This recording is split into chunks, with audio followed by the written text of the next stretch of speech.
Dear scholars, मैं doctor कमर अब्बास ज़ैदी आज आपको अपनी वीडियो लेक्चर में class 12 subject biology NCERT books chapter human reproduction का टॉपिक है मेंस्ट्रुअल साइकिल।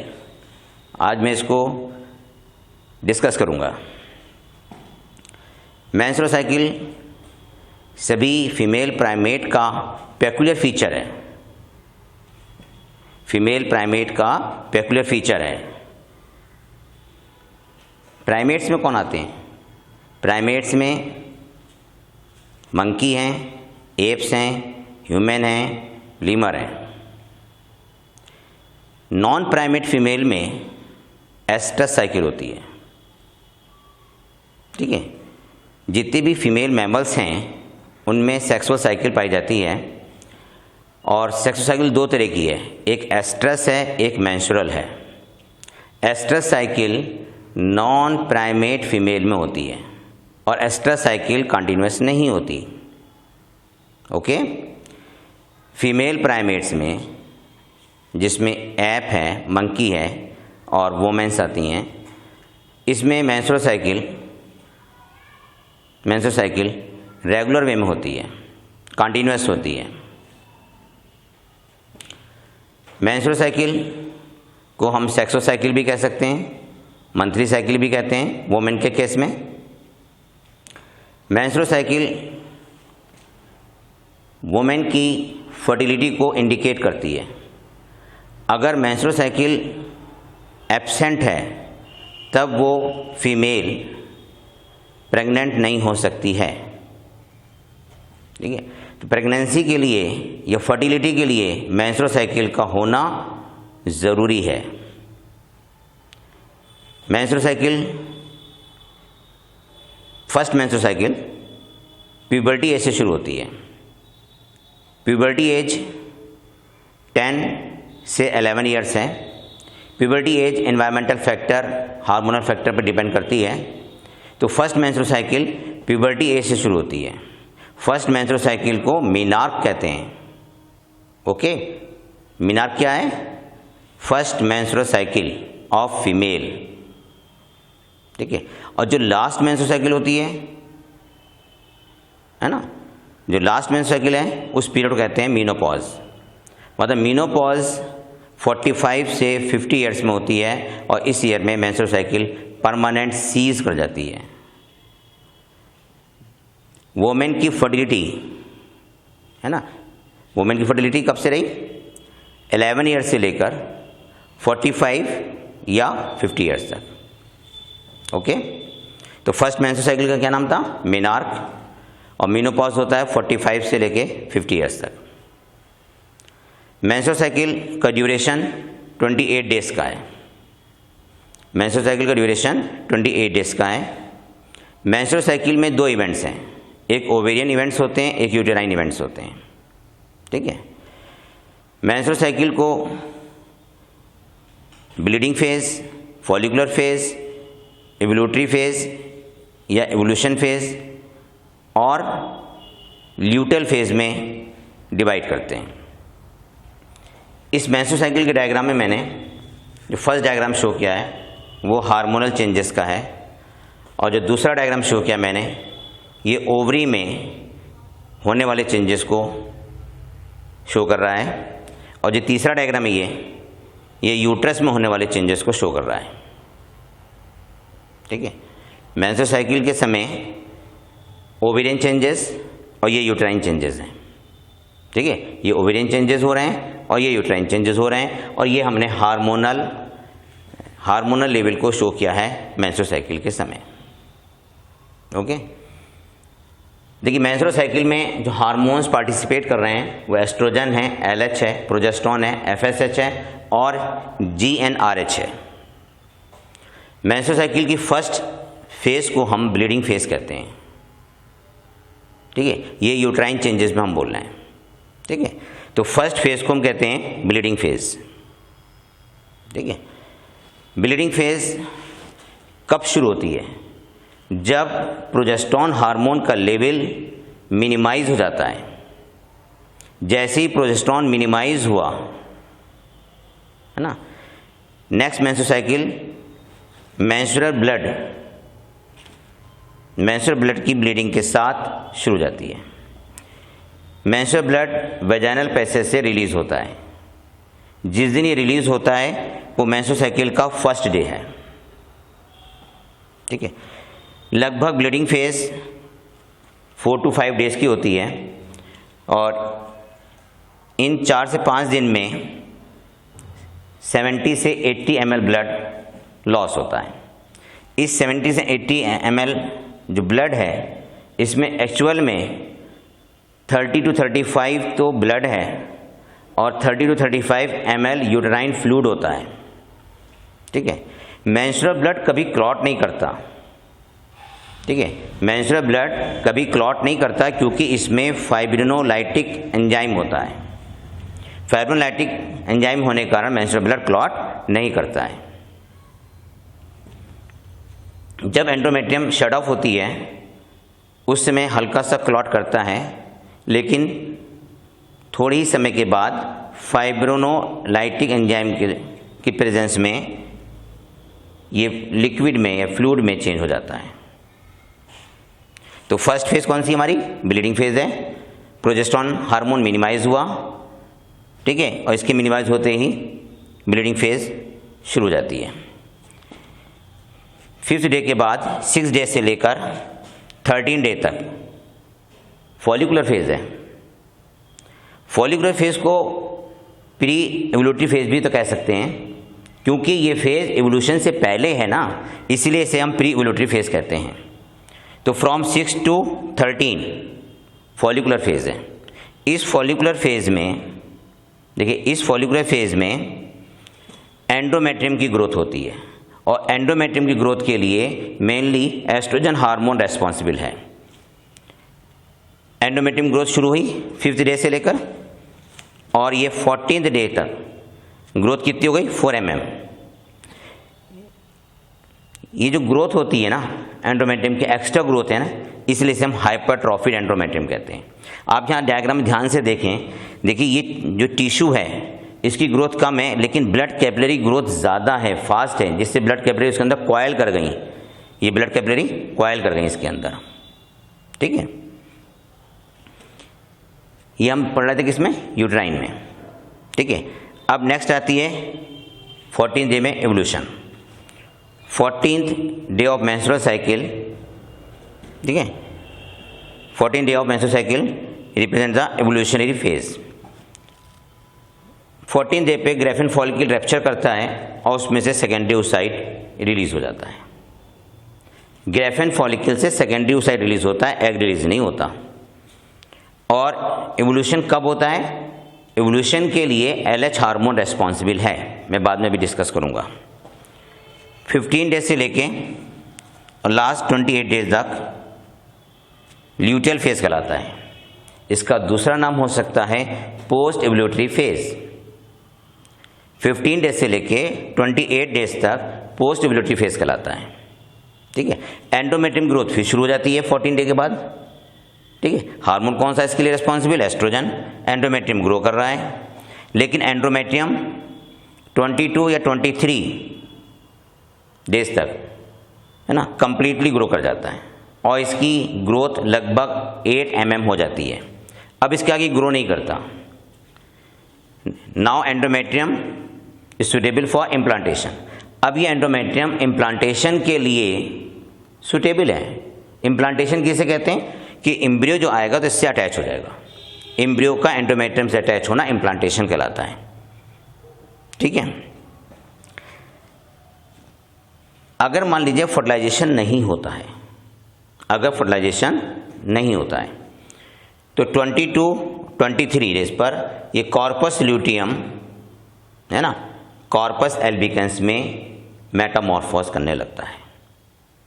कॉर्पस ल्यूटियम 22 पे मैच्योर हो जाता है। अगर इम्प्लांटेशन नहीं हुआ तो 23 या इसके बाद ये कॉर्पस एल्बिकेंस में ग्रेजुअली चेंज होने लगता है।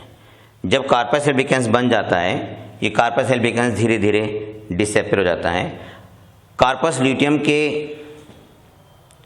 कॉर्पस एल्बिकेंस में बदल जाने के बाद प्रोजेस्टेरॉन हार्मोन मिनिमाइज हो जाता है, प्रोजेस्टेरॉन हार्मोन बिल्कुल ख़त्म हो जाता है।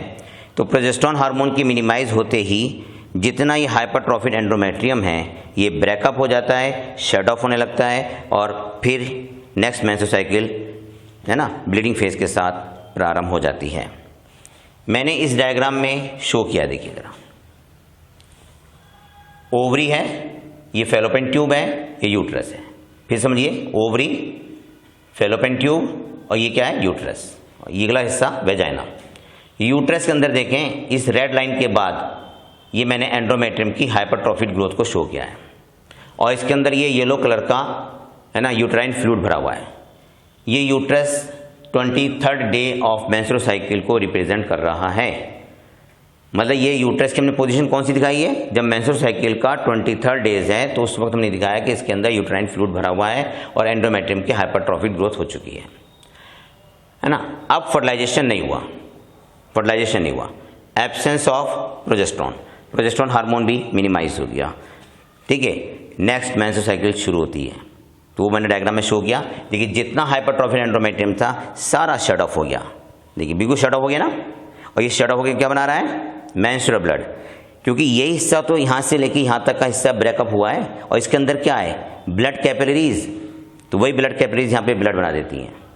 ठीक है, लेकिन ये क्लॉट नहीं करता है क्योंकि इसमें फाइब्रिनोलाइटिक एंजाइम है और ये मेंस्ट्रुअल ब्लड है ना यूट्रस के सर्विक्स से होता हुआ वेजाइनल पैसेज से बाहर निकल जाता है। जिस दिन से शुरू होता है वो first day of menstrual cycle होता है। अब हम डिस्कस करते हैं ओवेरियन चेंजेस की। ओवेरियन चेंजेस में आ जाइए यहाँ पे।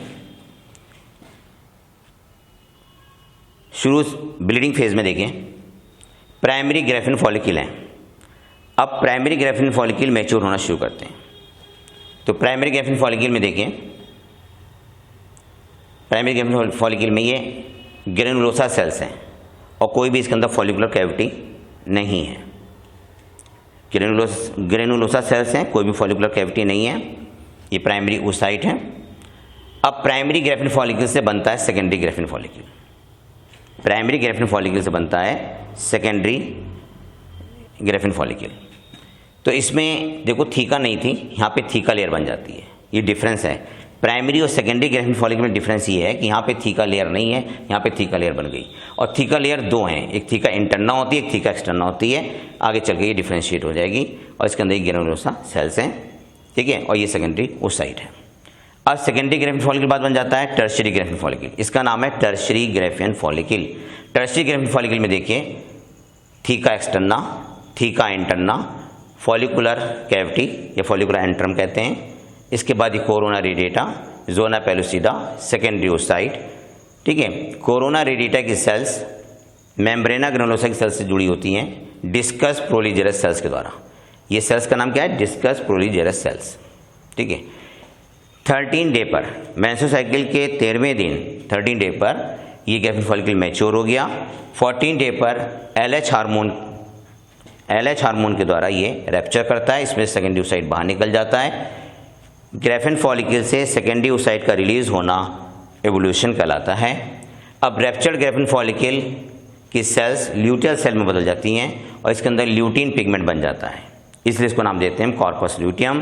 Corpus luteum temporary endocrine gland है।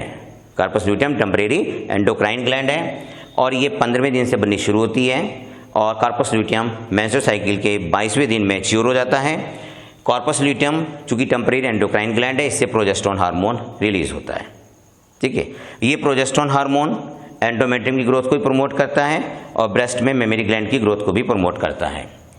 अगर फर्टिलाइजेशन नहीं होता है तो 23rd day corpus luteum get metamorphose into corpus albicans. मैंने यहाँ लिखा है देखिए नो फर्टिलाइजेशन। अगर फर्टिलाइजेशन नहीं हुआ तो on 23rd day of menstrual cycle it get metamorphose into corpus albicans. ठीक है, और कॉर्पस एल्बिकेंस धीरे धीरे डिसअपियर हो जाता है। ठीक है, कॉर्पस ल्यूटियम के एब्सेंस में प्रोजेस्टेरॉन हार्मोन कम हो जाएगा। ठीक है, और जैसे प्रोजेस्टेरॉन हार्मोन मिनिमाइज होता है ये हाइपरट्रॉफिड ब्रेक होकर मेंस्ट्रुअल ब्लड बना देता है और नेक्स्ट मेंस्ट्रुअल साइकिल शुरू हो जाती है। लेकिन अब दूसरी कंडीशन देखें, अगर हम यहाँ पे अगर फर्टिलाइजेशन हो गया इफ फर्टिलाइजेशन टेक प्लेस, है ना। अगर फर्टिलाइजेशन हो गया तब कार्पस ल्यूटियम कंटिन्यू, ठीक है, नेक्स्ट 3 मंथ तक, तब अगले 3 महीने तक कार्पस ल्यूटियम ओवरी के अंदर बना रहेगा, ठीक है, और प्रेगनेंसी कंटिन्यू, ठीक है। और यहाँ पर अब हाइपरट्रॉफिक ग्रोथ जो है एंडोमेट्रियम, ये प्लेसेंटा के बनाने में पार्टिसिपेट कर लेता है, यहाँ पे प्लेसेंटा बन जाएगा। ओके, अब हम मेंस्ट्रुअल साइकिल में हार्मोन का डिस्कस करते हैं। देखिए, फर्स्ट ब्लीडिंग फेज होती है, तो ब्लीडिंग फेज में देखें आप, फर्स्ट 5 डेज ब्लीडिंग फेज है। तो ब्लीडिंग फेज में कब होती है ब्लीडिंग फेज? मैंने आपको बताया था, जब एस्ट्रोजन और प्रोजेस्टेरोन हार्मोन का लेवल कम हो जाता है। नेगेटिव फीडबैक, ठीक है, प्रोजेस्टेरोन एस्ट्रोजन लेवल डिक्रीज। जब प्रोजेस्टेरोन एस्ट्रोजन का लेवल डिक्रीज होता है तब GnRH, FSH, LH का लेवल इंक्रीज होने लगता है। ये क्या है? Negative feedback. 5th डे के बाद FSH का लेवल बढ़ जाता है और FSH ग्रेफिन फॉलिकल की ग्रोथ को स्टिमुलेट करता है। लगभग कोई 15 या 20 ग्रेफिन फॉलिकल डेवलप होने शुरू होते हैं, लेकिन मेंस्ट्रुअल साइकिल के 13 डे तक पहुंचते पहुंचते केवल 1 ग्रेफिन फॉलिकल ही मैच्योर होता है, ठीक है। तो फॉलिकुलर फेज में या प्री ओव्यूलेटरी फेज में GnRH, FSH, LH और एस्ट्रोजन हार्मोन का सिक्रेशन बढ़ जाता है, प्रोजेस्टेरोन इंक्रीज नहीं होता, ठीक है। और जिस दिन एवोल्यूशन होता है, मतलब on 14 day of menstrual cycle, LH secrete maximum, LH maximum secrete होता है, लेकिन FSH और एस्ट्रोजन का भी लेवल बढ़ जाता है। ये क्वेश्चन आता है मेडिकल के एग्जाम में कि 14th डे पे किन हार्मोन का लेवल इंक्रीज करता है, तो LH, FSH और एस्ट्रोजन हार्मोन का लेवल इंक्रीज कर जाता है, ठीक है। इवोल्यूशन के बाद ल्यूटियल फेज में FSH और LH डिक्रीज हो जाते हैं। FSH, LH, GnRH decrease in luteal phase, progesterone estrogen increase, ठीक है, प्रोजेस्टेरोन एस्ट्रोजन इंक्रीज हो जाते हैं। देखिए यहाँ पे ये प्रोजेस्टेरोन इंक्रीज हो गया और एस्ट्रोजन भी इंक्रीज हो गया, ठीक है। अगर फर्टिलाइजेशन हो गया तो प्रोजेस्टेरोन का लेवल मेंटेन रहेगा, अगर फर्टिलाइजेशन नहीं हुआ तो प्रोजेस्टेरोन का लेवल 25-26 पर डिक्रीज होना शुरू हो जाता है, ठीक है। एस्ट्रोजन का भी लेवल थोड़ा सा डिक्रीज होता है, ओके। ये आपने हार्मोन लेवल की स्टडी करी, ठीक है। अब आप यहाँ पे जरा एक क्वेश्चन देखिए कि अगर मेंस्ट्रुअल साइकिल 28 दिन की है तो एवोल्यूशन किस दिन हुआ है? 14 डे पे हुआ। अगर मेंस्ट्रुअल साइकिल 28 दिन से बढ़कर 32 दिनों की हो जाए, है ना, 32 डेज के बाद ब्लीडिंग फेज आती है, तब एवोल्यूशन किस दिन हुआ होगा? तो देखिए 28 से 32 डेज हुए ना, तो 29, 30, 31, 32 4 डेज, तो 4 डेज यहाँ बढ़ा दीजिए आप, 15, 16, 17 और 18, तब इसका मतलब एवोल्यूशन 18th डे पे हुआ होगा, ठीक है। तो जितनी मेंस्ट्रुअल साइकिल का ड्यूरेशन बढ़ता है उतना एवोल्यूशन बढ़ जाता है। अगर मान लीजिए मेंस्ट्रुअल साइकिल का ड्यूरेशन 30 डेज है तो एवोल्यूशन भी 16 डेज पे हुआ होगा, ओके। डिसएमेनोरिया का मतलब होता है painful menstrual cycle. Amenorrhoea absence of menstrual cycle. Polymenorrhoea frequent menstrual cycle, मतलब उसमें मेंस्ट्रुअल साइकिल का ड्यूरेशन कम हो जाता है। मीनोरेगिया में क्या होता है कि जो मेंस्ट्रुअल ब्लड है उसका वॉल्यूम घट जाता है ना, little loss of menstrual blood, menorrhagia. Oligomenorrhoea का मतलब होता है कि मेंस्ट्रुअल साइकिल, है ना, मेंस्ट्रुअल साइकिल का ड्यूरेशन कम हो गया, ठीक है। तो dysmenorrhoea painful menstrual cycle, okay. Menstrual cycle absent कब कब होती है? तो बिफोर प्यूबर्टी, ड्यूरिंग प्रेगनेंसी और आफ्टर मीनोपॉज। लैक्टेशनल एमेनोरिया में भी लैक्टेशनल एमेनोरिया का जो पीरियड होता है उसमें भी मेंस्ट्रुअल साइकिल एब्सेंट होती है, और लैक्टेशनल एमेनोरिया जो होता है वो पार्चुरेशन के बाद आता है।